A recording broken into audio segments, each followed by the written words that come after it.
নমস্কার, আপনারা দেখছেন সংকেত মিডিয়া, সোজা কথা সহজভাবে। নমস্কার, সংকেত মিডিয়া আপনাদেরকে আরো একবার স্বাগত। আর আজকে যে বিষয় নিয়ে আমরা আপনাদের সাথে সরাসরি আলাপচারিতায় যাব, তার যদি শুরুটা করতে হয় তো এই কথাই আছে না যে ছিল রুমাল হয়ে গেল বেড়াল, তো এখানে বেড়াল নয়, বোধহয় বাঘ হবে কি না সেটাই দেখার আর কি। এই জন্যে বলছি যে আজকে স্টুডিওতে এমন একজনকে পেয়েছি আমরা, তিনি দীর্ঘদিন ধরে দুষ্টের দমন আর শিষ্টের পালন করতেন। তারপরে তিনি সেটাকে আরও ব্যাপক আকারে, বৃহৎ অর্থে সেই কাজে আরও বেশি করে নিয়োজিত হতে তিনি তার পেশা পাল্টালেন। পেশা পাল্টে হয়তো এখন এই পেশাকে নিয়ে বিভিন্ন রকম কুরুচিকর আলোচনাও হয়, কিন্তু এই পেশার আসল যদি আমরা দেখি তাহলে সেটা কিন্তু জনসেবা। সেই পেশায় এলেন, সেটা পেশা না নেশা, সেগুলো নিয়ে সরাসরি আলোচনা করব। আর আজকে 13ই জুলাই, মানে খুব একটা টার্মোয়াল সিচুয়েশন। আপনারা জানেন যে 4 মে পালাবদলের পর বিরোধী শিবিরে যা চলছে, বিরোধী শিবির মানে তৃণমূলের মধ্যে যা চলছে, তৃণমূলের অন্দরমহলে যা চলছে, আমি এর আগেও বলেছি যে সিরিয়ালের এপিসোডগুলো মার খাচ্ছে এখন তৃণমূলের অন্দরমহলে রোজকার যা ড্রামা হচ্ছে, নাটক হচ্ছে, সেগুলোকে নিয়ে। আর সেগুলো নিয়ে আজকে সরাসরি কথা বলতে এমন একজনকে পেয়ে গেছি, তিনি দীর্ঘকাল এসপি ছিলেন, ডিআইজি ছিলেন, ফলে রাজনীতিকে একেবারে খুব কাছ থেকে দেখা এবং সমাজের সঙ্গে ওতপ্রোতভাবে জড়িয়ে থাকা এক ব্যক্তি, যিনি তারপরে বিহারেজ নিয়ে রাজনীতিতে পদার্পণ, প্রথমে লোকসভায় দাঁড়ানো, কিন্তু একটা হেরে যাওয়া সিটে দাঁড়ানো। যে দলের হয়ে দাঁড়িয়েছেন সে দল তার আগেবার হেরে গেছিল। আরও ঠিক বলতে গেলে সেই দল ওই জেলাতে কোনোদিন যেতেই নি, সেখান থেকে তিনি টাফ চ্যালেঞ্জ নিয়েছিলেন, কারণ পুলিশের কাজ তো চ্যালেঞ্জ নেওয়া, সেটাই উনি করেছিলেন। না, সুফল পাননি তিনি, সাকসেস পাননি, সাফল্য পাননি, কিন্তু কোথাও একটা নিজের জমি তৈরি করছিলেন, আস্তে আস্তে নিজের বেস বানাচ্ছিলেন বিধানসভায়। তার ফল তিনি পেলেন। প্রথমবার বিধানসভায় দাঁড়িয়ে তৃণমূল কংগ্রেসের হয়ে জিতলেন 64,000-এর কাছাকাছি ভোটে। সুদূর, আমরা কলকাতায় বসে কলকাতা স্টুডিও আলোচনা করছি, কিন্তু সুদূর মালদায় প্রায় 300 কিলোমিটার দূরে তিনি জিতেছেন। তারপরে সরকার যখন বদলে গেল, তৃণমূলের মধ্যে ভাঙন ধরল, তখন কে কোন দিকে যাবেন সেই নিয়ে বিভিন্ন পরিস্থিতি তৈরি হলো, এবং তিনি নতুন যে তৃণমূল, নব্য তৃণমূল, যাকে আসল তৃণমূল বলা হচ্ছে, ভালো তৃণমূল বলা হচ্ছে, বিভিন্ন ব্যাখ্যা হচ্ছে, সেখানকার মুখপাত্র, তার সঙ্গে মালদা জেলার সভাপতিও, তার সঙ্গে চাঁচলের বিধায়ক, প্রাক্তন পুলিশ কর্তা প্রসূন বন্দ্যোপাধ্যায়কে সংকেত মিডিয়াতে স্বাগত। Thank you. শুরুটা করতে অনেক কথা হয়ে গেল, সরাসরি প্রসূনদার কাছে চলে যাব। প্রসূনদা, রাজনীতিতে এসেই এরকম একটা সিচুয়েশন আশা করেননি বোধহয়। 24-এ এসেছেন, 26-এ এসে এরকম টালবাহানা, মানে পুলিশ হিসাবে এরকম বিভিন্ন পরিস্থিতিকে আপনি কড়া হাতে দমন করেছেন। এই পরিস্থিতিটাকে কিভাবে সামলাবেন? দেখুন, নাম্বার 1 হচ্ছে যে 26-এ জেতার পরে আমি যখন কাউন্টিং সেন্টার থেকে বেরোচ্ছিলাম, by that time BJP had already won state. তো আমার কাউন্টিং শেষ হতে একটু দেরি হয়েছিল সার্টিফিকেট পেতে। তবে যখন বেরোচ্ছি তখন মিডিয়া অনেকে দাঁড়িয়েছিলেন, তো জিজ্ঞেস করলেন যে এবার তো আপনারা বিরোধী। তাহলে হ্যাঁ, হোয়াট ইজ দ্য প্রবলেম? মানে পলিটিক্সের কথা মাথা দিব্যিকে দিয়েছে যে আপনি ভোটে দাঁড়াবেন আর সবসময় রুলিং পার্টির মেম্বার হবেন, ওই কমফোর্ট জোনে না থাকতে পারলেই পলিটিক্স করতে পারবেন না। আমি তো এরকম কিছু ভেবে আসিনি। তো আমি কমফোর্টেবল পলিটিক্সে বিরোধী আসনে বসার জন্য। তাতে যে হার্ডশিপ হয় সেটা হবে। হ্যাঁ, দল জিতলে খুব ভালো হতো, হারলেও ঠিক আছে, মানে হার জিত হতেই পারে পলিটিক্সে। যে যারা এবার জিতেছেন তারা 21-এ হেরেছিলেন, তার রিকভারি করেছেন। তো আমি সবসময় মনে করি যে লাইফে যে কোনো ক্ষেত্রে উত্থান পতন থাকবে। বক্সিংয়ে চ্যাম্পিয়ন সে হয় না যে রিং ছেড়ে পালায়, চ্যাম্পিয়ন সে হবে যে মার খেয়ে পড়ে গেলে উঠে দাঁড়াবে। উঠে দাঁড়ানোর রেসিলিয়েন্স বা শক্তি, এটা কোনো পলিটিক্যাল পার্টি হোক আর কোনো ব্যক্তি হোক তাকে ডিফাইন করে। আমার মনে হয়েছে যে পোস্ট ইলেকশন যে চ্যালেঞ্জেস রয়েছে, একটা তো অবশ্যই অ্যাজ অপোজিশন কাজ করাটা সবসময় চ্যালেঞ্জিং, আর 2 নম্বর আপনি যেটা আরও রাজ্যের সেন্সে মিন করছেন, সব কিছু মিলিয়ে আমার মনে হয় challenges are parts of life, তো এটাকে গ্রেসফুলি অ্যাকসেপ্ট করা উচিত এবং ফেস করা উচিত।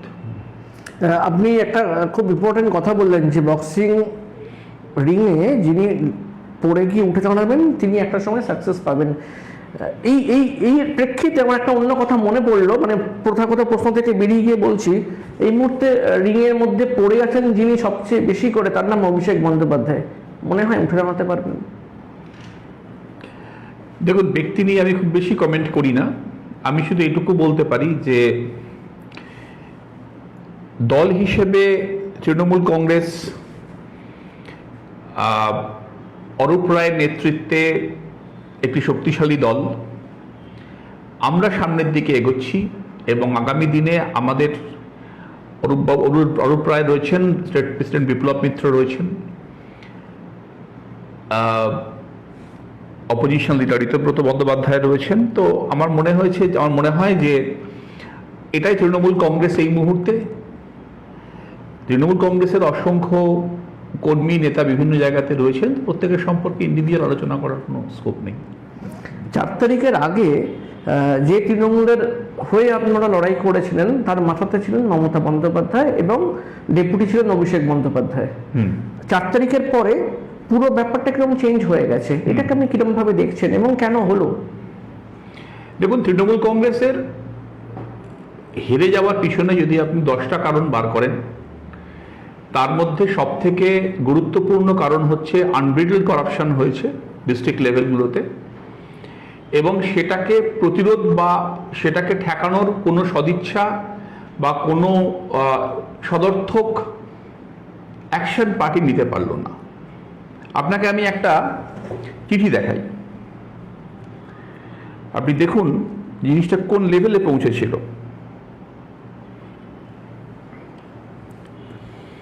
এই চিঠিটা আমি যদি একটু জুম করি,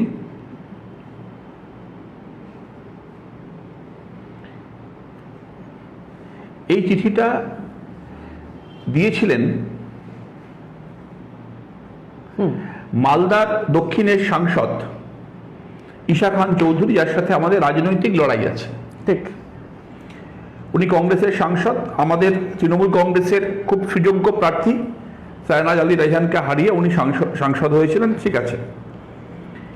লিখেছিলেন, to Shrimati Mamata Banerjee, honourable chief minister, government of West Bengal. Date ছিল কবে না 18/10/2025। সাবজেক্ট ছিল complaint against Abdur Rahim Baksi for illegal occupation and transfer of PHE land in his wife's name. এই চিঠিতে একজন মাননীয় সাংসদ, যে দলের হোক না কেন, তিনি একটা রাজ্যের মুখ্যমন্ত্রীকে চিঠি লিখছেন যে আপনার দলের জেলা সভাপতি তিনি চাঞ্চল্যকর অভিযোগ করছেন, the said land measuring approximately 4.5 bighas was originally leased to his NGO for the purpose of running a private school. However, the school has remained non-functional since 2011. The lease was not renewed after 2011, and Abdur Rahim Bakshi was then a member of RSP, and following the fall of Left Front government, the lease lapsed. The PHE Rotua office building situated on this land was constructed by my late uncle, Sri ABA Goni Khan Chowdhury, former Indian Railway Minister. আমি বাকিটা পড়লাম না। মানে গনি খান চৌধুরীর মতন একজন শ্রদ্ধেয় ব্যক্তি মালদার উন্নয়নের জন্য কিছু করলেন, আর মালদার তৎকালীন তৃণমূল কংগ্রেসের লম্বা সময় ধরে থাকা জেলা সভাপতি সেই জমিতে ইলিগাল কাজ করছেন একাধিক। সেই চিঠি কে দিচ্ছে? টম ডিক হারিয়ে দিচ্ছে না, সাংসদ দিচ্ছেন, কোতোয়ালি ভবনের যিনি একজন মেম্বার, এ.বি.এ. গনি খান চৌধুরীর নাম লেখা রয়েছে তার মধ্যে। যে কি হলো তারপরে? এটা আমি আপনাকে একটা এক্সাম্পল দিলাম। যদি এই এক্সটেন্টে পৌঁছয় যে কোনো সাংসদের চিঠি কোনো অনারেবল চিফ মিনিস্টারের কাছে পৌঁছানোর পর তার এনকোয়ারি হয় না, তাহলে বুঝতে হবে যে দলের নিয়ন্ত্রণ, করাপশন প্রিভেন্ট করতে খুব খারাপ কন্ডিশনে পৌঁছে গিয়েছিল। রিসেন্টলি মালদার গাজলের একজন প্রাক্তন ব্লক সভাপতির নামে এফআইআর হয়েছে। সেই ভদ্রলোক দীর্ঘদিন ব্লক সভাপতি ছিলেন। তার নামে এফআইআর কেন হয়েছে? আমি যতটুকু শুনেছি, আমি এফআইআর এর কপি দেখিনি, তিনি ব্লক সভাপতি থাকাকালীন বিভিন্ন লোককে পদ পাইয়ে দেবেন, অঞ্চল প্রেসিডেন্ট করবেন কি হাবিজাবি আরো কি আছে, তার জন্য টাকা তুললেন। এবারে ক্ষমতা চলে গেছে, যারা টাকা দিয়েছিল তারা হয়তো সকলে পদও পায়নি। এবার থানায় কমপ্লেন হয়েছে, পুলিশ ঠিকঠাক মতোই কেসটা স্টার্ট করেছে, সে পালিয়ে গেছে। আজ নয় কাল হয়তো গ্রেপ্তারও হবে। পয়েন্ট হচ্ছে এই যে ব্লক সভাপতি টাকা তুলছেন ব্লক থেকে, কার নির্দেশে তুলছিলেন? আপনাকে তো কোনো একটা জায়গাতে বুঝতে হবে যে আপনার হয় জেলা সভাপতির নির্দেশে উঠছিল টাকা, আর না হলে কলকাতার কোনো বড় মাথার মাথার হাত ছিল। এটা হয় না। তাহলে জেলা সভাপতির নির্দেশে টাকা তুলছেন, এরপরে তো মানি ট্রেল ধরে জেলা সভাপতিও আসবেন তার মধ্যে। তো এখানে কি হেডকোয়ার্টারে বসে অনারেবল চিফ মিনিস্টার এবং দলের অন্যান্য পদাধিকারীরা ঘুমোচ্ছিলেন যে আপনার একের পর এক দুর্নীতি হচ্ছে একটা জেলাতে বা অন্যান্য জেলাতেও হয়েছে? আমি যেহেতু জেলায় কাজ করি আমি জানি। এটা একটা স্যাম্পল। আপনাকে বুঝতে হবে অবক্ষয়ের মূল কারণটা ছিল হচ্ছে যে এক শ্রেণীর নেতা, তারা মমতা বন্দ্যোপাধ্যায়ের ছবি সামনে বা পিছনে রেখে দিয়ে দিদি দিদি করে চুরি করাটার অভ্যাসটা যদি বন্ধ হতো না, দিদিকে এত ভালো না বাসলেও চলতো। দিদিকে কম ভালোবেসে চুরিটা কম করলে ভালো হতো। দিদিকে ভালোবেসে চুরি করে দল শেষ হয়ে গেল। এটা হচ্ছে করাপশন প্রিভেন্ট করতে না পারার সব থেকে বড় এক্সাম্পল। আমি আপনাকে একটা দুটো দিলাম, এবং এটা অন্যতম প্রধান কারণ যেখানে মানুষ, দেখুন সব জায়গায় মানুষ বিজেপিকে হয়তো ভোট দিতেও চায়নি। বিজেপির একাধিক নেতা বলেছেন, সাক্ষাৎকারে বলেছেন, অন রেকর্ড বলছেন, আমাদের সংগঠনই ছিল না, আমরা ভোট পেয়ে গেছি। কেন? ঠিকই তো, ভোট পেয়ে গেছে বিজেপি। তার কারণটা হচ্ছে মানুষ সেই সব বিধানসভাতে তৃণমূলকে প্রত্যাখ্যান করেছিল। আপনাকে তো স্বীকার করতে হবে সত্যিটাকে।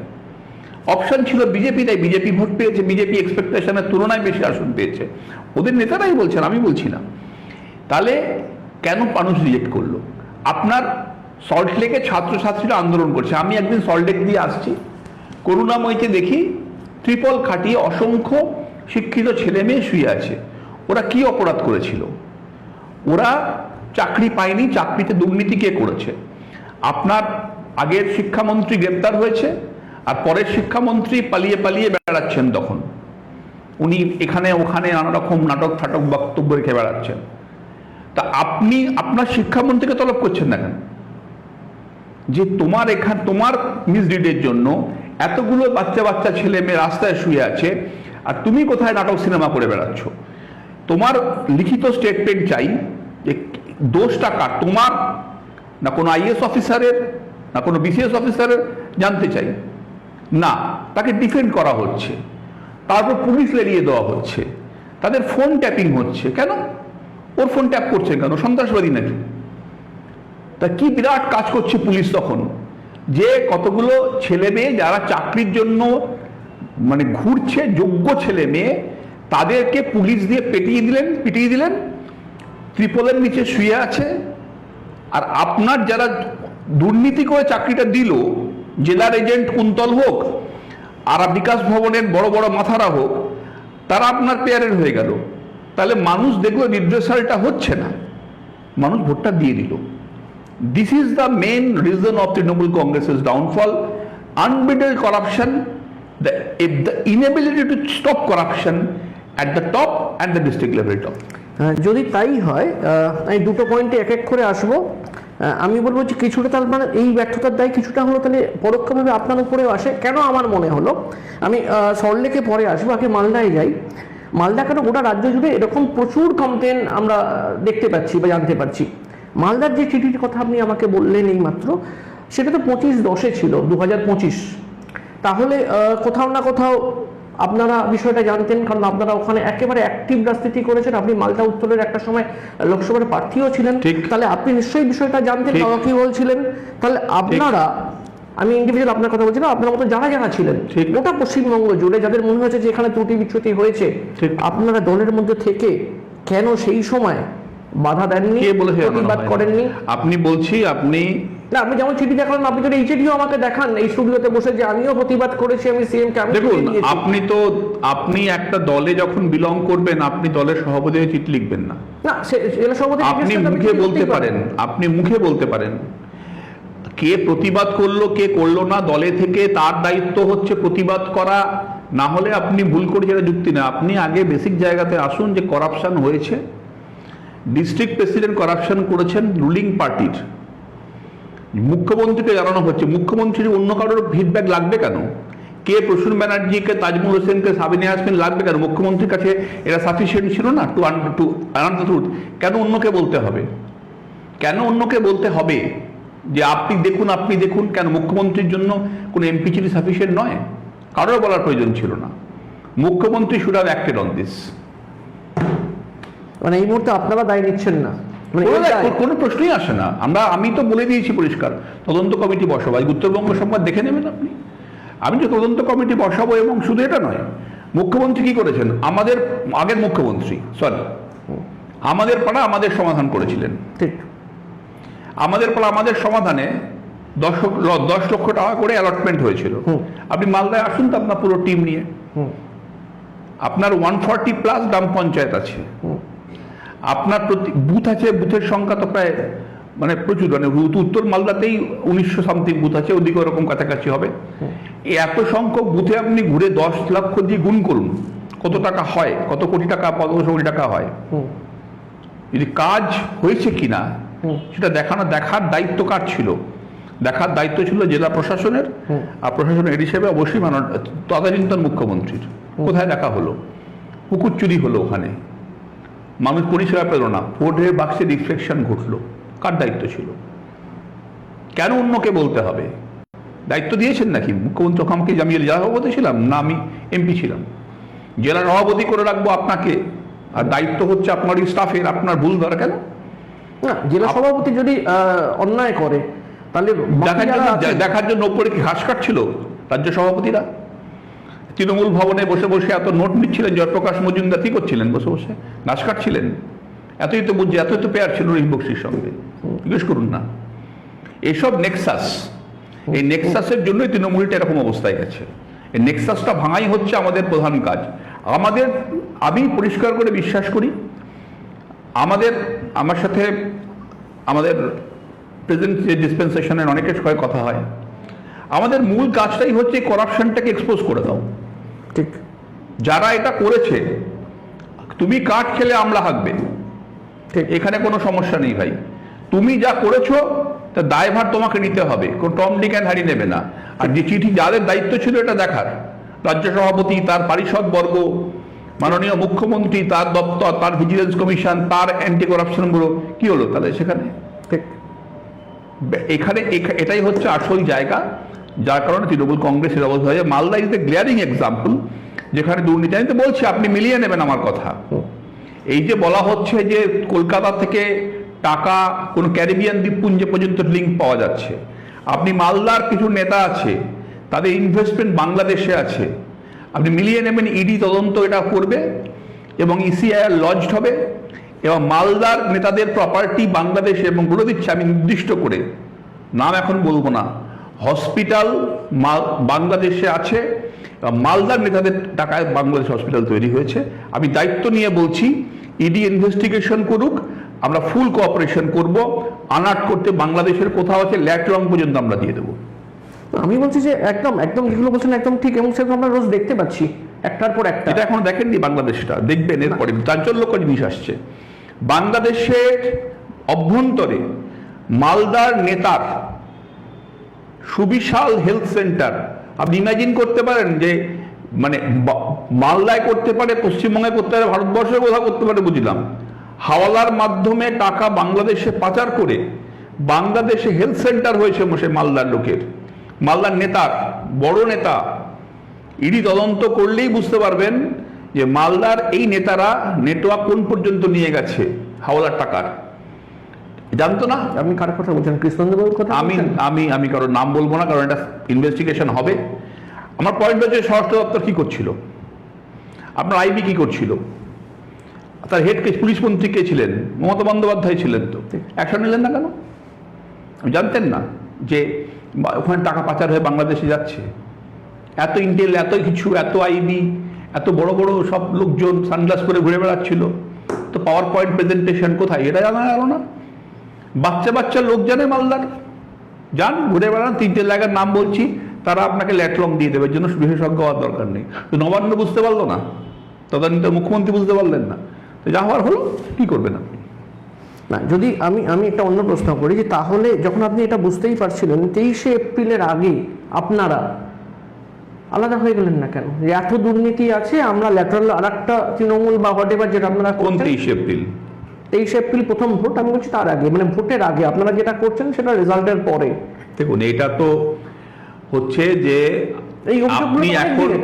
আপনি কোনো দুর্নীতির কথা বললে যদি বলা হয় যে এই দুর্নীতির কথা আপনি 23 না, দুর্নীতিগুলো সব 23 এপ্রিলের আগে আপনি আগে এটাকে স্বীকার করুন যে দুর্নীতিটা হয়েছে না হয়নি। বেসিক ফ্যাক্ট তো এটা। ঠিক কে আলাদা হয়ে যে একসঙ্গে সেটা পরের পরে, দুর্নীতিটা হয়েছে না হয়নি? হয়েছে। দুর্নীতি হয়েছে। দেখার দায়িত্ব কার ছিল?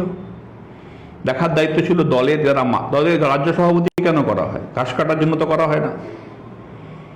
রাজ্য সভাপতির সামনে 2টো পিএ বসিয়ে রেখেছেন, ডায়েরিতে সারাদিন নোট হচ্ছে, তারা অবজারভার হয়ে বিভিন্ন জেলায় ঘুরছেন।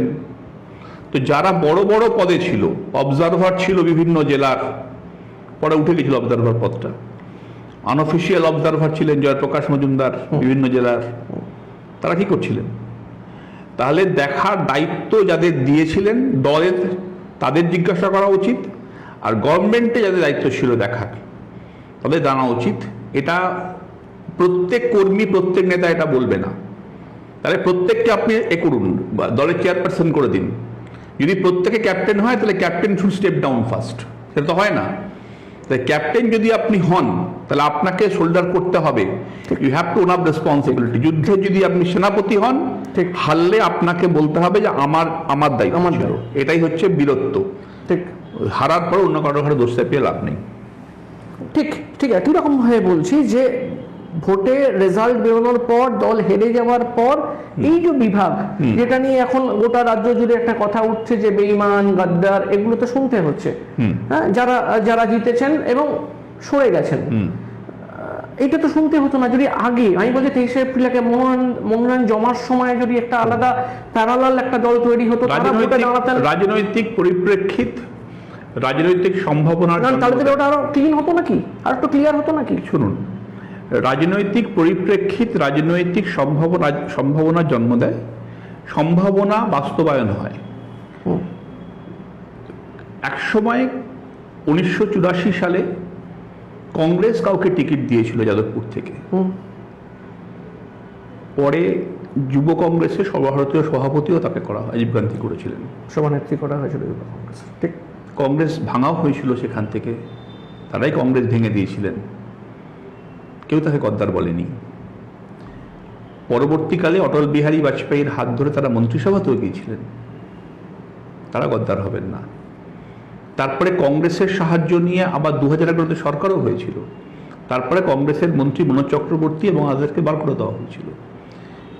তাহলে শুধুমাত্র এই বিশেষণগুলো কয়েকজনের জন্য সীমাবদ্ধ না রেখে আপনি যদি আদি অনন্তকাল ধরে দেখেন, রাজনৈতিকভাবে প্রথম কথা হচ্ছে এখানে কোনো নতুন দলও করেনি, কিছুই করেনি। এখানে একটা মত পার্থক্য কোথায় ছিল, খুব পরিষ্কার পরিচ্ছন্ন। দুটো বিষয়কে না কথা উঠছে, কিন্তু দুটো বিষয়কে একদম এক করাটা খুব কঠিন। একদম এক করছে তো, পরিপ্রেক্ষিত 96 সালে ভোট হয়েছিল, তারপর 2001-এ ভোট, একদম মাঝখানে 98 সালে সময় মিত্রর সাথে কিছু ঝামেলা, বা যাই হোক, মানে প্রদেশ কংগ্রেসের সাথে যুব কংগ্রেসের কিছু সমস্যা হয়েছিল, সেই বিষয়ে সমস্যা, একদল নেতাজি ইন্ডোরে সভা করছিল, হ্যাঁ ঠিক, আর একদল বাইরে বাড়িয়ে বলছিল যে ওরা ভেতরে বিরিয়ানি খাচ্ছে। ঠিক। দলীয় শৃঙ্খলা কোথায় ছিল সেদিনকে? না ঠিক আছে, আমি মানলাম আপনার কথা, কিন্তু আমি বলছি তারপরে যেটা হয়েছিল যে একটা নতুন দল তৈরি হয়েছিল, আপনারা তো নতুন দল তৈরি করছেন না, করেননি। আপনারা বলছেন যে এই দলটাই আমরা অরিজিনাল। এক্স্যাক্টলি তাই। কারণ হচ্ছে যে একটা দলের কনস্টিটিউশনালি এবং একটা দলের মানে প্রভিশন হচ্ছে কনস্টিটিউশনে বা আরপিআই অ্যাক্টে,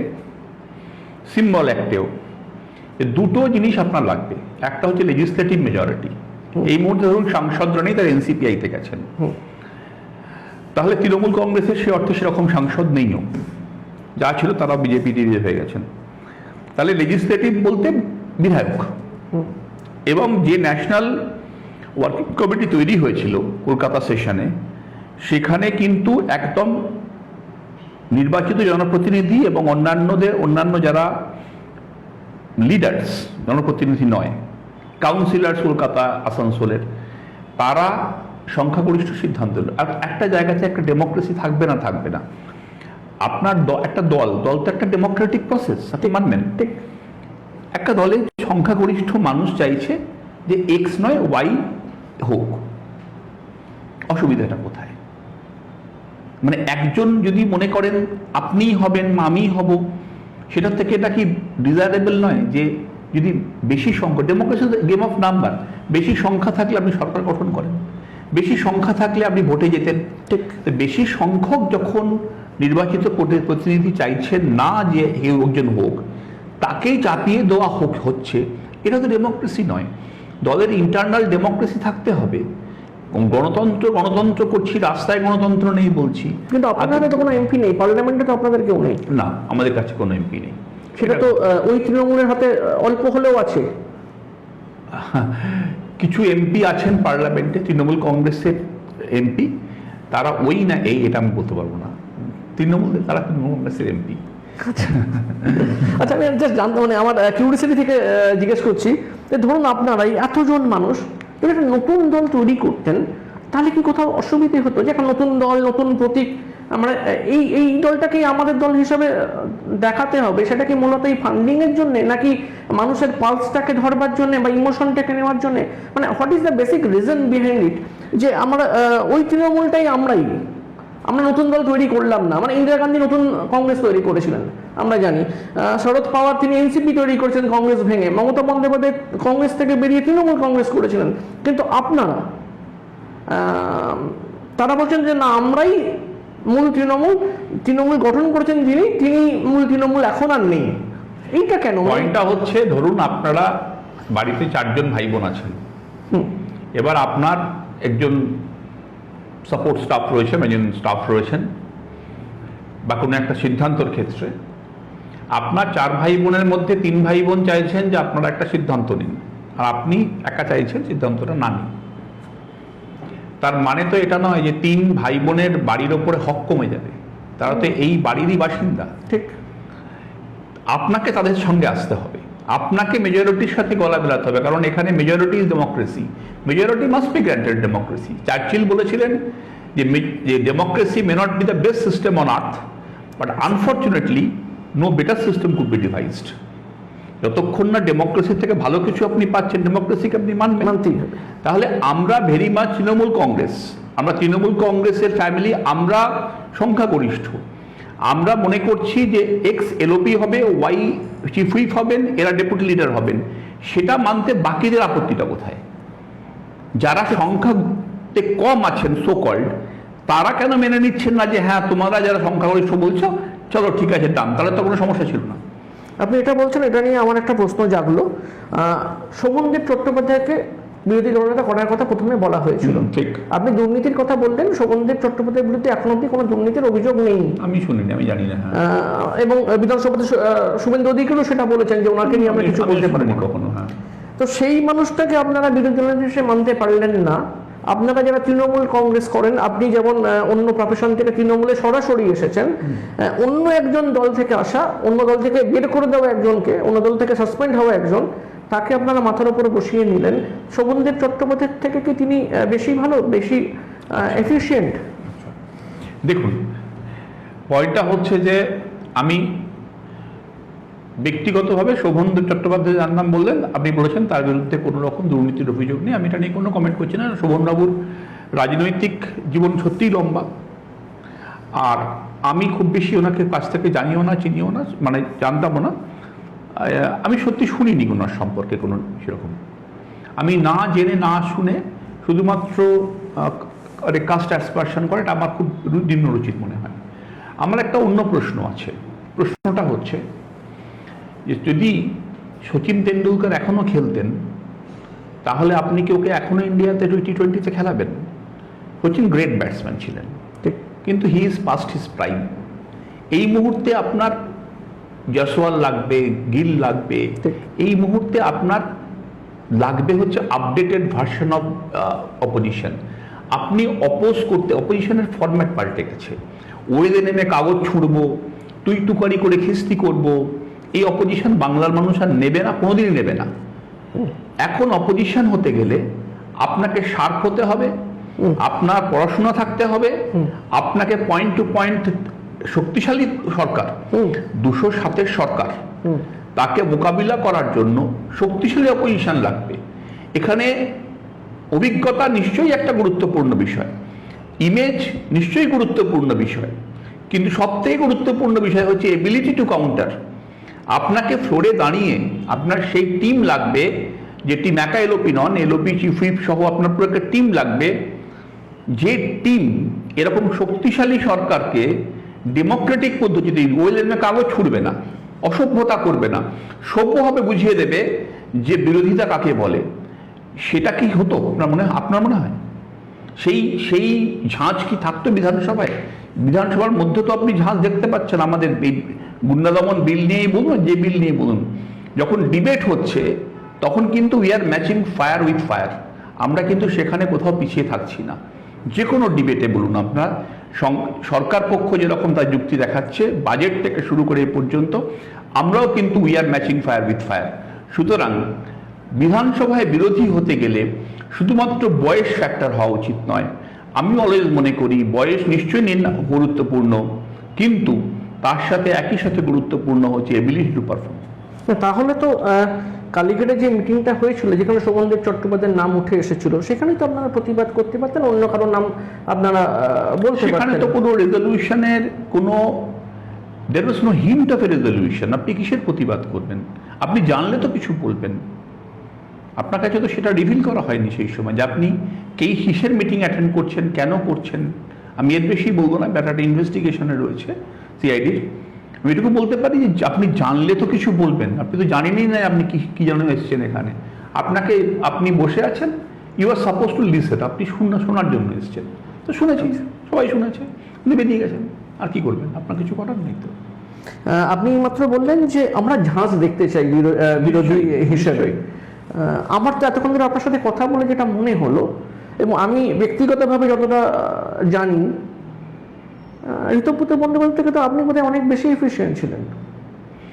মানে আপনি যে কথাগুলো বললেন, যে কোয়ালিটির কথা বললেন, যে অ্যাটিটিউডের কথা বললেন, যে বিহেভিয়ারের কথা বললেন, সেটাই যদি হয়, আমি যদি 1:1 কম্পেয়ার করি, আরো অনেকের নাম আসতে পারে, কিন্তু আমি যদি 1:1 কম্পেয়ার করি, যে Prasun Bandyopadhyay far far far better rather than whatever.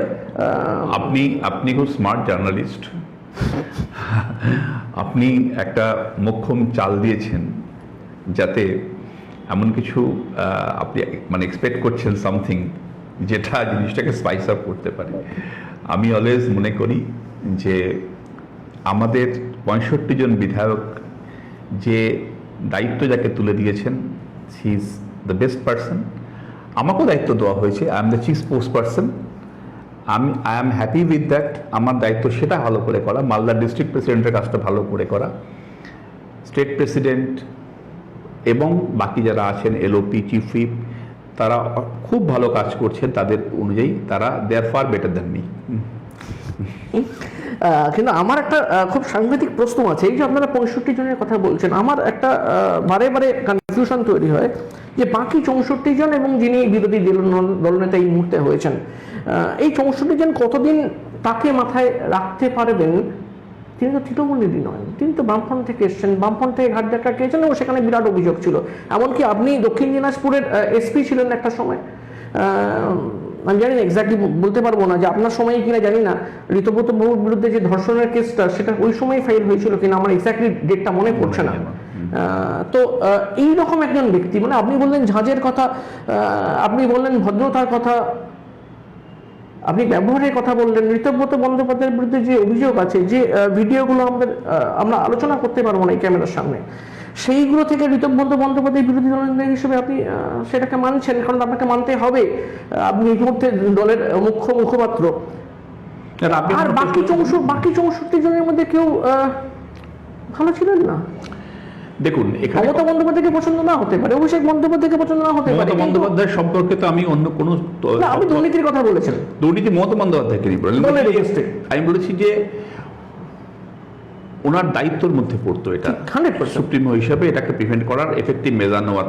Mamata বন্দ্যোপাধ্যায়ের বিরুদ্ধে কোনো কথা বলা হয়নি, মমতা বন্দ্যোপাধ্যায় ব্যক্তি হিসেবে কিছু বলা হয়নি, ওনাকে বলা হয়েছে মমতা বন্দ্যোপাধ্যায়ের দায়িত্ব ছিল যখন এগুলো চোখের সামনে আসছিল তাকে একদম ঠিক 100 উচিত ছিল, 100% একদম সঠিক, কোথাও সন্দেহ নেই। কিন্তু আপনি যে প্রশ্নটা করছেন এবার, কিন্তু বাকি 64 জনের বদলে যাকে দেওয়া হলো তিনি বামফ্রন্ট থেকে আসা, মানে আপনিও সরাসরি তৃণমূলেই জয়েন করেছেন, আপনাকে তৃণমূলের যে সেন্টিমেন্ট, আমি বলছি একেবারে গ্রাসরুট লেভেলের যে কর্মীরা তাদের যে সেন্টিমেন্ট, আপনি মনে করেন যে এই মানুষগুলো ঋতব্রত বন্দ্যোপাধ্যায়কে আপনাকে পছন্দ করতে পারে, বিপ্লব মিত্রকে পছন্দ করতে পারে, আকরুজ্জামানকে পছন্দ করতে পারে, কিন্তু আপনি যার কথা বলছেন বিরোধী দলনেতা হিসাবে, আমি বলছি না বিরোধী দলনেতা উনি, হ্যাঁ করা হয়েছে, আমি বলছি যে এই ওনাকে বিরোধী দলনেতা করার পর সাধারণ মানুষ, সাধারণ কর্মী, তাদের যে ইমোশনস সেটাকে ফেরত আনতে পারবেন? দেখুন, আমি এটুকু বলতে পারি যে অ্যাজ এলওপি উনি, ওনার যে দায়িত্ব থাকে, এলওপির কাজ বিধানসভার মধ্যে অ্যাজ এ লিডার দলকে লিড করার। ব্যক্তিগত কোনো ইস্যু নিয়ে আমি কথা বলিনি, বলবো না। আমি এটুকু বলতে পারি বিধানসভার মধ্যে অ্যাজ লিডার অফ অপোজিশন উনি যথেষ্ট সময় দেন, সকলের কথা শোনেন, যে ডেমোক্রেসির কথা আমরা বারবার বলি, ইন্টারনাল ডেমোক্রেসি, উনি সেটা শোনেন। ফলে সমস্ত মেম্বাররা যখন আমরা সহমত হয়ে, ইনক্লুডিং আমরা সহমত হয়ে কাউকে এলওপি করা হয়েছে, তো we should have full trust on him. মানে আমি আবার ওইখানে আটকাচ্ছি একটুখানি শেষবারের মতো, যে ধর্ষণ কাণ্ডে একটা অভিযুক্ত একজন ব্যক্তি, তিনি এখনো প্রমাণ করতে পারেননি যে তার বিরুদ্ধে অভিযোগটা ভিত্তিহীন। এই অবস্থায় তাকে বিরোধী দলনেতা, পশ্চিমবঙ্গের রাজনীতিতে, পশ্চিমবঙ্গের বিধানসভায় কি উদাহরণ সৃষ্টি করছেন আপনারা? দেখুন, এই প্রশ্নটার আমি কোনো উত্তর দেব না, কারণ এই প্রশ্নটা যে বেসিক রিম অফ অ্যাক্টিভিটিস আছে, যে বিধানসভা তার কার্যপ্রণালী, এটা একটা বিষয়, আর ওই যে ইনসিডেন্ট আপনি মেনশন করছেন সেটা আর একটা অন্য বিষয়। আমি এই পার্টটাতে কনফাইন্ড থাকবো যে অ্যাজ এলওপি উনি ভালো পারফর্ম করছেন, বাকি বিষয়টা নিয়ে আমি কোনো মন্তব্য করছি না। করছেন না? না, মানে আমি আজকে উনি ইন্টারভিউ দিতে এসছেন খোলামেলা আলোচনা করতে, উনি যথেষ্ট ছিলেন, কিন্তু একেবারে সাদা সুন্দর পাঞ্জাবি পরে এসছেন, গায়ে কোথাও দাগ নেই, তাই ইন্টারভিউ নিতে ভালো লাগছে। বিরোধী দলনেতা হিসেবেও যিনি থাকবেন, তাই তিনি যদি একটু ক্লিন থাকতেন, গায়ে দাগ না লাগতো, তাহলে কোথাও আপনাদের কথা বলতে বেশি সুবিধা হতো না? আমি এটা প্লিজ এনিওয়ে, থ্যাংক ইউ। আপনি এর মধ্যে আপনি বলছিলেন যে কালকে মালদা যাচ্ছেন। হ্যাঁ, মালদা যাচ্ছি। চাঁচলে যাবেন আপনার বিধানসভায়। কি মনে হয় কর্মীরা কিভাবে, চাঁচল না গোটা জেলাতে যাবো, চাঁচলে যাবো, কর্মীরা কিভাবে অ্যাকসেপ্ট করবে? আপনি এই মুহূর্তে তো শুধু বিধায়ক, শুধু মুখপাত্র নন, তার সাথে সাথে আপনি জেলা সভাপতি। সেইখানে দাঁড়িয়ে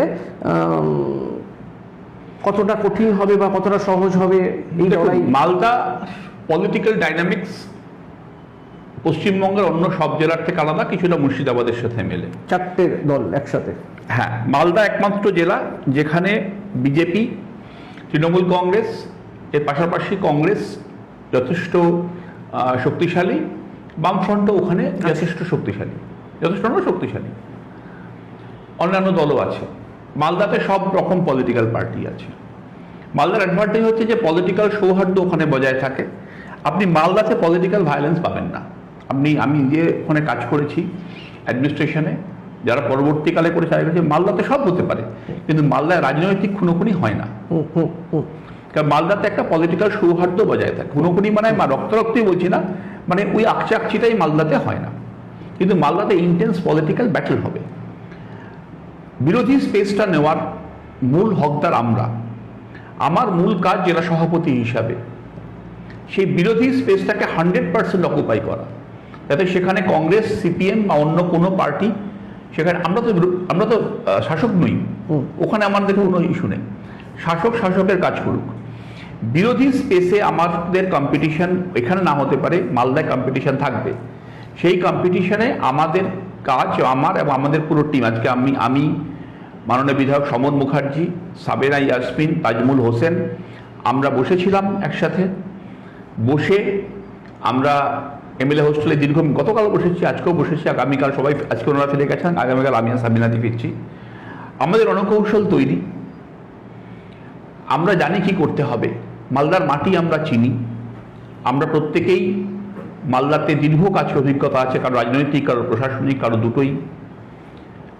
একেবারে নিশ্চিন্ত থাকতে পারেন যে আমরা মালদাতে অপোজিশন স্পেসের যে জায়গাটা আমাদের জায়গা, সেখানটা আমরা 100% সেখানে আমরা সাকসেসফুল হব। আমাদের কর্মীরা আমাদের সঙ্গেই আছেন, মানুষের প্রতি আমাদের আস্থা আছে। দেখুন, যখন কোনো একটা বড় পলিটিক্যাল ইনসিডেন্ট হয় বা পলিটিক্যাল একটা কোনো ইভেন্ট হয়, পলিটিক্যাল একটা কোনো হ্যাপেনিংস হয়, তার সেখানে প্রচুর ফুচকে লোক নেমে আসে। দেখবেন 4th মে তৃণমূল হেরে গেছিল, বলা হয় যে তৎকাল বিজেপি। আমি খুব বেশি লোককে চিনি না, মালদাতে এরকম খুব একটা নেইও। মালদাতে যারা বিজেপি করতেন তারাই বিজেপি করেন, তাদের অনেককে আমি চিনি, তারা বিজেপি করেন এবং তারা অনেক বছর ধরে বিজেপি করেন। অনেকে তৃণমূল কংগ্রেস আগে করতেন, কিন্তু লাস্ট কবে বিজেপি করেন। তৎকাল বিজেপি মালদা খুব বেশি মাথা ছাড়া যেতে পারেন। ভালো, এটা একদিক দিয়ে ভালো হয়েছে। একই রকম ভাবে বেশিরভাগ বামপন্থীরাই বোধহয় বিজেপি হয়ে গেছিল। হ্যাঁ, হয়েছে। বামফ্রন্ট কিছু, আমাদের তৃণমূলেরও কিছু ভালো নেতা চলে গেছিলেন, যথেষ্ট। তারা তৃণমূল করতেন আগে, 2-3 জনকে তো আমি চিনি। বামফ্রন্ট থেকে আসা লোক ওখানে এমপিও আছেন, ঠিক আছে। আমার পয়েন্টটা হচ্ছে যে এই যে জায়গাটাতে আমাদের মূল যে স্পেসটা তৈরি হচ্ছে, যে বিজেপি তার কাজ করছে, আমরা অপোজিশনের কাজ করব। একটা যখন বড় কিছু হয় তখন সেখানে, হ্যাঁ যেটা বলছিলাম, যে 4th মের পরে হঠাৎ করে তৎকাল বিজেপি হলো। 3rd জুনে যখন আমাদের পক্ষ থেকে চিঠি দেওয়া হলো নতুন বিরোধী দলনেতার জন্য, তারপরে হঠাৎ কিছু লোক হঠাৎ দিদি ভক্ত হয়ে পড়লো। হঠাৎ ফেসবুকে দেখবে দিদিকে ছাড়া কিছু বুঝি না, দিদি সব, দিদি ছাড়া জানি না। আরে ভাই, এত দিদিকে যদি সবাই ভালোবাসতো সেই সময় ভোটের আগে, দিদি ক্ষমতায় চলে আসতেন, দিদি ম্যাচটাই হারতেন না। এগুলো হচ্ছে অপরচুনিস্ট। এদের বিজেপিও নেয় না, এদের আমরাও পাত্তা দিই না। এরা দেখলো যে হঠাৎ করে ফেসবুকে ফুটেজ খাওয়া যেতে পারে। ফেসবুকে লিখতে কি লাগে ভুলভাল বানানে, ভুল বাংলা ইংরাজিতে ছেড়েই দিন, সেটা পড়া যাবে না। তো সেই বাংলাতে কিছু কমেন্ট করে তার স্ক্রিনশট ভাইরাল করে পেট চলবে না। মুশকিলটা হচ্ছে যারা কাজ করে খায় না, দেখবেন সকালবেলা ওই শান্তিপুর, রানা কৃষ্ণনগরে প্রচুর ছেলে মেয়ে ঝুলতে ঝুলতে শিয়ালদায় আসে। হ্যাঁ, আসে না? 3 ঘন্টা 3.5 ঘন্টা ওরা কিন্তু ফেসবুকে কমেন্ট লেখে না, ওদের কিন্তু ওরা কাজ করে, ওরা করে খেতে হয়। বাড়িতে অলস বসে আছে, বাবার পয়সা বা অমুকের কেউ একজন স্কুল মাস্টার আছে, স্কুলে গিয়ে কাজকর্ম হতো, খুব কমই আছেন, বা বাইরে কেউ চাকরি, বসে বসে ফেসবুক খুঁটছেন, ফেসবুকে বিপ্লব করবেন, এরকম আছে প্রচুর। এই ফেসবুকের বিপ্লবের 50-60 জন মানুষের মতামত নিয়ে বিচলিত হওয়ার কিছু নেই। মাটি আমরা জানি, মাটি শক্তই আছে।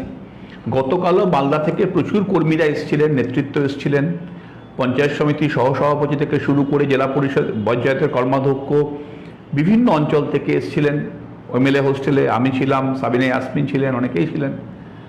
আমরা জানি যেটা রেডি আছে, আপনি শুধু অপেক্ষা করুন, যে কোনো সমস্যা নেই। বাট পলিটিক্যাল চ্যালেঞ্জটা হচ্ছে যে মালদা ইজ এ ডিস্ট্রিক্ট যেখানে আপনাকে কংগ্রেসকে ফাইট করতে হবে। আমার বিধানসভা নির্বাচনে বোধহয় পশ্চিমবঙ্গের 1-2 কেন্দ্রের মধ্যে আমার বিধানসভা একটা ছিল যেখানে রাহুল গান্ধী প্রচার করতে এলেন 17th আপনার জেলাতে একটাই। 7 দিন মাত্র বাকি নির্বাচনের, 23-এ নির্বাচন মানে ভোট, আর 17 তারিখে উনি প্রচার করছেন। উনি বড় নেতা, ডেফিনেটলি বড় নেতা, উনি প্রচার করছেন, তো ইম্প্যাক্ট তো হবে, আমরা জানতাম, ইম্প্যাক্ট হলো। তা সত্ত্বেও আমরা জিতলাম ভালোভাবে। এর মানুষের কৃতিত্ব, আমার কৃতিত্ব নয়। পয়েন্টটা হচ্ছে যে আমরা জানি কিভাবে কাউন্টার করতে হয় ডেমোক্রেটিক্যালি। সেই কাউন্টার করার জন্য আমরা একটা টিম হিসেবে কাজ করি। কারণ আমি জেলা সভাপতি হতে পারি, কিন্তু আজকে সমরটাই আমাদের ডেকেছেন। আমি একদিন ডাকিনি, আজকে সমরবাবু ডেকেছেন, সাবিনাদি কখনো ডাকছেন, তাজমুলদা ডাকছেন, আমাকে সবাই গাইড করছেন, হেল্প করছেন, টিম হিসেবে কাজ করছে। ওনারা সিদ্ধান্তও নিচ্ছেন, আমার কোনো অসুবিধা হচ্ছে না। আমি মনে করি যে এর থেকে শেখার আছে, সেই টিমওয়ার্কটা আমাদের আছে বলে আমাদের কোনো অসুবিধা নেই। এখানে আমি একাই রাজা, আমি জেলা সভাপতি, এরকম কোনো মনোভাবও আমার নেই। আমি সিনিয়রদের সম্মান দিই, এবং ওনারা যেভাবে চলছে, একটা টিম হিসেবে চলছে, সেভাবেই মালদা ডিস্ট্রিক্ট আগামী দিন চলবে। একটা টিম হয়তো ফেস আমি হতে পারি, হয়তো কিছু সিগনেচার আমায় করতে হতে পারে, কিন্তু সিদ্ধান্ত কালেকটিভই হবে। ফলে মালদাতে আমাদের তৃণমূল কংগ্রেসের, আমরা যারা অ্যাকচুয়াল তৃণমূল কংগ্রেস, আমাদের কোর্ট মান্যতা দিয়েছে, ইলেকশন কমিশনে আমরা গিয়েছিলাম, আগামী দিনে মালদা বিরোধী স্পেসে আমরাই থাকবো। আমরা এর আগে দেখেছি যে উত্তরবঙ্গের মধ্যে মালদা সেই একটা জেলা যেখানে তৃণমূল কংগ্রেস, মানে যে তৃণমূল কংগ্রেসকে এর আগে আমরা দেখেছিলাম 4 তারিখের আগে, সেই তৃণমূল কংগ্রেসের প্রচুর লবি। এখন যে তৃণমূল কংগ্রেসের জন্ম হয়েছে, এই লবি বা গোষ্ঠীদ্বন্দ্বটা কি কোথাও সরানো যাবে নাকি? মানে দক্ষিণপন্থীদের দলে এমনিতেই একটা লবিবাদী সমস্যা থাকে। দেখুন, মালদাতে লবি যেটা আপনি বলছেন, সেটা লবিগুলো কেন হয়? লবি হচ্ছে মূলত করে খাওয়ার জন্য, ক্ষমতায়নের একটা। একদম। আপনি শুধুমাত্র জিহাদ ঘোষণা করুন করাপশনের বিরুদ্ধে, লবি থাকবে না। কারণ তখন যে দল করতে আসবে সে জানে তো আমি তো কিছু পাবো না এখান থেকে, দলটা ভালোবেসে করতে হবে। হ্যাঁ, দলের কর্মসূচি করার জন্য দলই খরচ করবে। তখন এই মেসেজ চলে যায় জিনিসটা, না, তখন লবি থাকে না।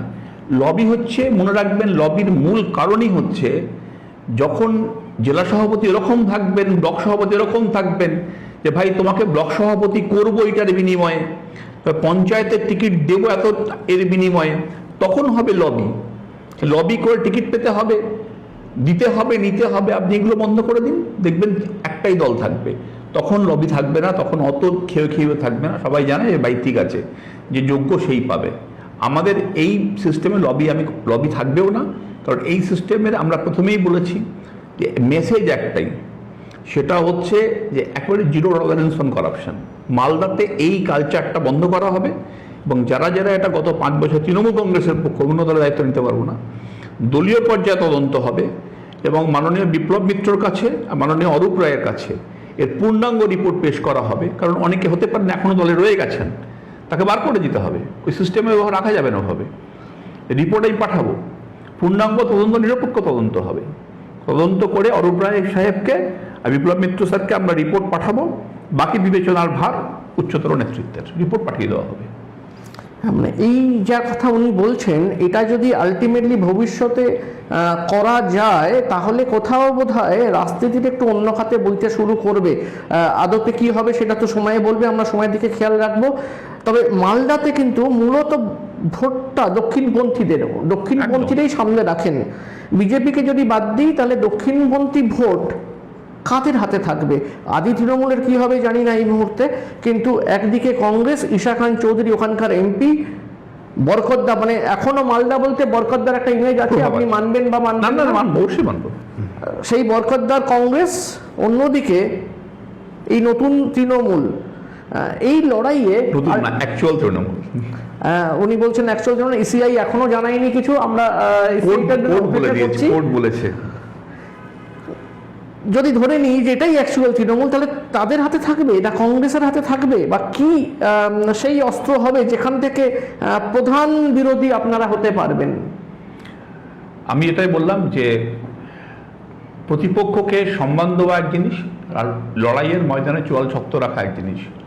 কংগ্রেস এবারের বিধানসভা নির্বাচনে মালদা একটিও সিট পায়নি, কয়েকটা সেটব্যাক। কংগ্রেসের কিন্তু একাধিক হেভিওয়েট লড়েছেন বিধানসভা নির্বাচনে। ফলে আমরা প্রথম রাউন্ডে মালদাতে তৃণমূল কংগ্রেসের স্ট্রাইক রেট কিন্তু 50%, 12টায় 6টা। আমি এখানে একটু আপনাকে সরি ইন্টারাপ্ট করছি। না, বলুন না। আপনি দুর্নীতির অভিযোগ করলেন এবং একজনের বিরুদ্ধে একটা চিঠি পড়ে শোনালেন। Yes. তিনি মালতীপুরে এবার দাঁড়িয়েছিলেন। ইয়েস। তার বিরুদ্ধে দাঁড়িয়েছিলেন যার চিঠি তার বোন, যিনি একসময় কংগ্রেসের এমপি ছিলেন, তারপর তৃণমূলে এসেছিলেন, আবার ব্যাক করে গেছেন, মৌসুম বেনাজির নূর। এবং ঈশা খান জয়ের সঙ্গে আমার ব্যক্তিগত কথা হয়েছিল, উনি ইন্টারভিউ দিয়ে আমাদের বলেছিলেন যে মৌসুম বেনাজির নূর এবার জিতবেনই মালতীপুর থেকে, কারণ আব্দুর রহিম বক্সি যদি টিকিট পান তার বিরুদ্ধে প্রচুর দুর্নীতির অভিযোগ আছে। আপনি বলছেন দুর্নীতির জন্যই তৃণমূলের হারের একটা বড় কারণ, অথচ আপনি নিজেও আব্দুর রহিম বক্সির বিরুদ্ধে বলছেন আপনি, অথচ তিনি জিতে গেলেন কি করে তাহলে? দেখুন, মালতীপুর আমার বিধানসভা কেন্দ্র ছিল না, ঠিক। অন্য বিধানসভায় নাকও গলায়নি। আচ্ছা। মৌসুম বেনাজির নূরকে আমি অবশ্যই চিনি, আমাদের দলে একসময় ছিলেন এবং রাজ্যসভার সাংসদ ছিলেন, জেলা সভাপতি সভানেত্রীও ছিলেন। মালতীপুরে কি হয়েছে এটা মালতীপুর বলতে পারবে, মালতীপুর নিয়ে আমি কোনো কমেন্ট করতে পারবো না। মানে শুধু দুর্নীতি করলে হারতে হয় এরকমটা নয়, অন্তত এটা আপনি মানবেন। আমি মালতীপুর নিয়ে কিছু কমেন্ট করবো না, বাকি বিধানসভা নিয়ে বলতে পারবো। আচ্ছা আচ্ছা, ভোটের আগে এখন আপনি বিরোধী দলে আছেন, এখন যিনি মুখ্যমন্ত্রী, ভোটের আগে তার সাথে একটা বাদানুবাদ তৈরি হয়েছিল। আমরা দেখেছি যে তিনি এসে, শুভেন্দু অধিকারী তিনি এসে কিছু কথা বলে গেছিলেন আপনাকে নিয়ে, আপনি পরে চাঁচলে প্রোগ্রাম করে আমি তার উত্তর দিয়েছিলেন। এখন বিধানসভায় আপনাদের যখন দেখা হয়, কোথাও সেই সম্পর্ক কি সুসম্পর্কে পরিণত হয়েছে না? রাজনৈতিক সৌজন্য সবসময় বজায় থাকবে। রাজনীতিতে আপনি জানেন, রাজনীতিতে কথা তার পাল্টা কথা হয়, কিন্তু ডেমোক্রেসিতে ইলেক্টেড মেম্বার্স এবং অনারেবল চিফ মিনিস্টারকে যে সম্মান দেওয়া, সেটা সবসময় দেওয়া হয় এবং দেওয়া হবে।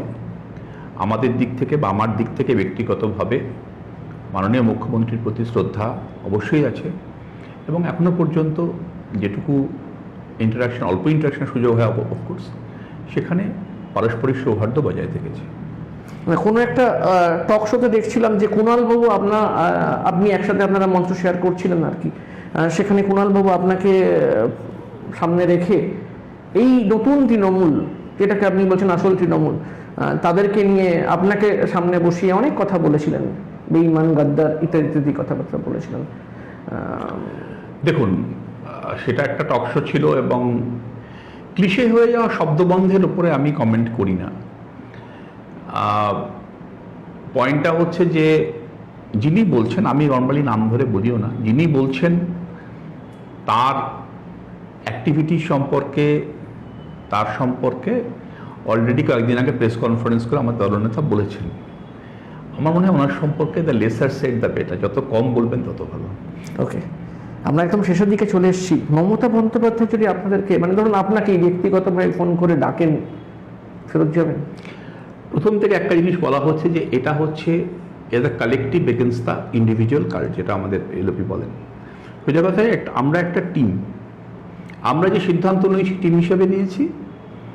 যে কোনো রকম সিচুয়েশনে আমরা অ্যাজ এ টিম আমরা ডিসকাস করি, আলোচনা করি। একা সিদ্ধান্ত কেউ নেবে না এখানে, যে সিদ্ধান্তই হবে সেটা, আমাদের চেয়ারম্যানের নাম হচ্ছে অরূপ রায়, আমাদের সভাপতি বিপ্লব মিত্র। যে কোনো সিদ্ধান্ত, রাজনৈতিক সিদ্ধান্ত নেতারা আছেন তারা সিদ্ধান্ত নেবেন, আমি শুধুমাত্র একটা জেলার সভাপতি এবং স্পোক্সপারসন, আমারও এটুকুতেই কনফাইন্ড। বাকি সিদ্ধান্তগুলো নেওয়ার জন্য দলের নেতৃত্ব আছেন, তারা দেখবেন। ইন্ডিভিজুয়াল কোনো সিদ্ধান্ত এখানে নেওয়া হয় না, হবেও না। মমতা বন্দ্যোপাধ্যায় আসতে চাইলে? আমাকেও বললাম আপনাকে একই প্রশ্ন, একই উত্তর, যে আমরা তো মুখপাত্রকেই জিজ্ঞেস করবো। হ্যাঁ, না অবশ্যই জিজ্ঞেস করতে পারেন।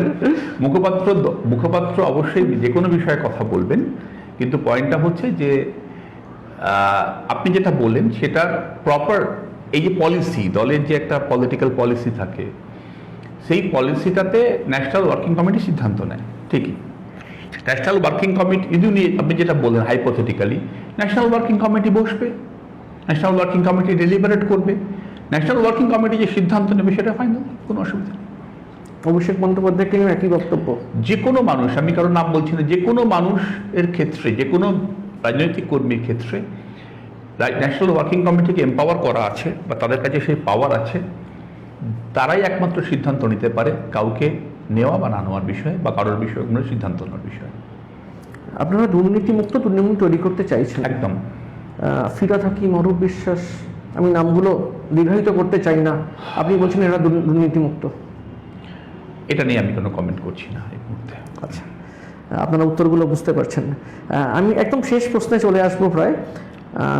যদি 4 তারিখ মমতা বন্দ্যোপাধ্যায় তৃণমূল কংগ্রেস আবার চতুর্থবারের জন্য আসতো, মমতা বন্দ্যোপাধ্যায় মুখ্যমন্ত্রী হতেন, আপনারা বেরিয়ে যেতেন?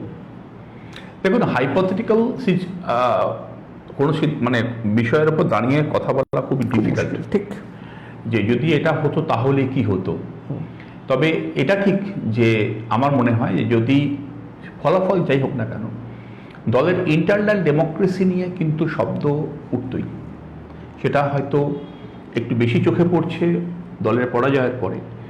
দলের ফলাফল যাই হোক, ইন্টারনাল ডেমোক্রেসি যেখানে পৌঁছেছিল এবং এই ধরনের করাপশন লেভেল, ডিস্ট্রিক্ট লেভেল, আমি কলকাতাটা বলতে পারবো না, আমি স্টেট মেম্বার ছিলাম না কখনোই, আমি ডিস্ট্রিক্ট একটা দুটো জানি যেখানে পৌঁছেছিল, সেটা নিয়ে কিন্তু অনেক কথা উঠতো। আমি আপনাকে বলছি, হয়তো আপনি বলবেন যে না উঠতো না, সেটা দ্যাটস ম্যাটার অফ স্পেকুলেশন, কিন্তু ওঠার সম্ভাবনা যথেষ্ট ছিল। কারণ কর্মীরা খুব বিরক্ত হয়ে গিয়েছিল যে এই কিছু লোকের ব্যাপারে কমপ্লেন করেও কোনো লাভ হয় না, কারণ এদের জেলা সভাপতি হিসেবে এত বড় বড় খুঁটি হয়ে গেছে উপরে, এরা অনড় হয়ে গেছে, এটা কিন্তু কমপ্লেনটা আসতো। তার মানে কোথাও চৌঠা মে যাই ঘটুক না কেন, বিজেপি আসতো, তৃণমূল আসতো, একটা কোথাও তৃণমূলের ভেতরে বোধহয় একটা তীব্র অসন্তোষের দানা বোধহয় মাতছিল। তাই যদি হয় তাহলে হয়তো কোনো না কোনো দিন পা পিছলাতো। একদমই তাই, কোনো একটা তারিখ সেটা হয়তো চৌঠা মে এটা বেরোতো, এটা চাপা থাকতো না। হয়তো হারার পরে জিনিসটা গ্যাপটা বেশি প্রকট মনে হচ্ছে, জিতলে হয়তো কম মনে হতো, কিন্তু ইন্টারনাল ডেমোক্রেসিতে কিন্তু মানে সিনিয়র নেতারা বলেছেন যে পাচ্ছিলাম না, মানে এটা একটা অ্যাকসেপ্ট করার মতো বিষয়। আপনার কথা বলে অ্যাকসেপ্ট করতে হবে, এটা কিন্তু হয়েছে। ঠিক। আমি একদম শেষ প্রশ্নে যাব। এই মুহূর্তে রাজনৈতিক যে অবস্থান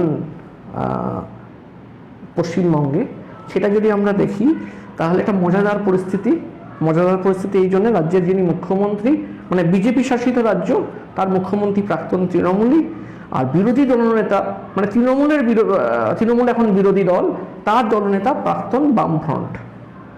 তো এই বিষয়টাকে কিভাবে ব্যাখ্যা করবেন? অদ্ভুত বিষয়টা ভেবে কখনো দেখিনি, আপনি প্রথমবার এটা ভেবে বললেন। আমি এটুকু বলতে পারি যে রাজনীতি একটা চলমান বিষয়।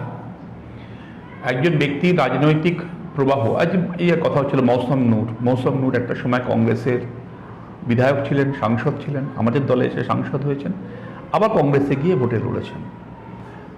আমি মৌসমকে কোনো রকমভাবে দায়ী দোষী করছি না, আমি এটা বলছি না। রাজনীতি একটা আপনাদের দলে এসে কর্নার হয়ে গেছিলেন, হ্যাঁ, সেই অভিযোগ উনি করেছেন, উনি করেছেন, আমি সেটা ওনাই বলে। আমি বলছি যে কোন পরিস্থিতিতে মানুষকে কোন সিদ্ধান্ত রাজনৈতিকভাবে নিতে হয় সেটা বাইরে বসে বলা খুব মুশকিল। মানুষের রাজনীতির উদ্দেশ্যটা কি? মানুষের সেবা করা।